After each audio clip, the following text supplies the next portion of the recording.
सुप्रभातम् पद्मेशमित्रशतपत्रगतानि वर्गाः हर्तुम् श्रियम् कुवलयस्य निजाङ्गलक्ष्म्या भेरीनिनादमिव बिभ्रति तीव्रनादम् शेषाद्रिशेखर विभो तव सुप्रभातम् श्रीमन्नभीष्टवरदाखिल लोकबन्धो श्रीनिवास जगदेकदयैकसिन्धो श्रीदेवतागृहभुजान्तर दिव्यमूर्ते श्रीवेङ्कटाचलपते तव सुप्रभातम् श्रीमन्नभीष्टवरदाखिल लोकबन्धो श्रीनिवास जगदेकदयैकसिन्धो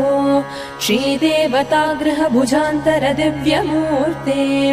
श्रीवेङ्कटाचलपते तव सुप्रभातम् श्रीस्वामी पुष्करिणिकाप्लव निर्मलाङ्गा